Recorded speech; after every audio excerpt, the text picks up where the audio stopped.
see spices. I see spices. Oh my god, okay. I see the spices. These are the ones that ruined me. You like it? Yeah. Guys, ঘুম থেকে উঠে আপনাদের হানিয়া আমিরের সাথে খেলতে চাচ্ছিলাম, কিন্তু আপনাদের হানিয়া আমির খেলতে চাচ্ছে না।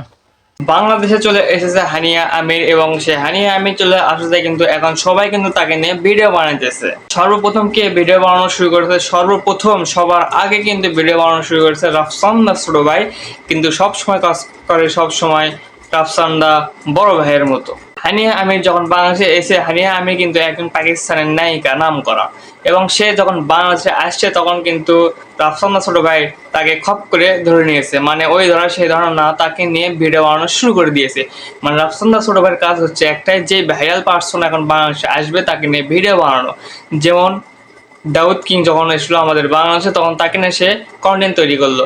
রিপন ভিডিওস তাকে নিয়ে কন্টেন্ট তৈরি করলো, মানে যখন যে ট্রেন্ডে থাকবে তাকে নিয়ে সে ভিডিও বানাবে ভিউজের জন্য। এটা হচ্ছে তার একমাত্র লক্ষ্য, কাজ ইত্যাদি আর কি। I see the spices. These are the ones that ruined me. You like it? Yeah. সে হানিয়া আমিরকে নিয়ে কিন্তু ফুচকা খাওয়াচ্ছে, ফুচকা খাওয়াতে তাকে ঝাল লাগতেছে, সেগুলো দেখা যাচ্ছে ভিডিওর মাধ্যমে। আবার কিন্তু হানিয়া আমিরকে নিয়ে সে রিক্সায় চড়তেছে, রিক্সায় ঘোরাঘুরি করতেছে, রিক্সায় কথাবার্তা বলতেছে ইত্যাদি আরো অনেক কিছু করতেছে। মানে এক কথায় তার 18 মিনিটের ভিডিওর মাধ্যমে কিন্তু সবাইকে সবকিছু দেখাচ্ছে।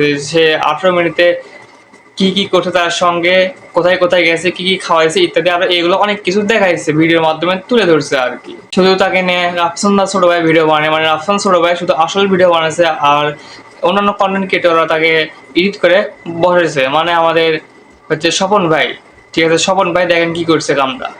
গাইস, ঘুম থেকে উঠে আপনাদের হানিয়া আমিরের সাথে খেলতে চাচ্ছিলাম, কিন্তু আপনাদের হানিয়া আমির খেলতে চাচ্ছে না। স্বপন কিন্তু আসলে এডিট অনেক ভালো পারে, সে সবাইকে এডিটের মাধ্যমে এনে তার কাছে হাজির করে। যেমন ভারতের কিন্তু একজন সাংবাদিক আছে, তাকে কিন্তু সেই এডিটের মাধ্যমে অনেক কিছু অনেকভাবে করছে, এবং এখন আছে কিন্তু হানিয়া আমির তাকে কিন্তু এডিটের মাধ্যমে তার কাছে বসাইছে আর কি। তো আমিও তাকে নিয়ে ভিডিও বানালাম, দেখা যাক হানিয়া আমিরকে ভিডিও নিয়ে বানাইলাম, তো সে এখন আমার ইউটিউব চ্যানেলে সে কিরকম ভিউজ এনে দিতে পারে দেখা যাক। তো ঠিক আছে, সবাই ভালো থাকবেন, সুস্থ থাকবেন, আসসালামু আলাইকুম। পরবর্তী কোনো ভিডিওতে আপনার সাথে আমার দেখা হবে, বাই।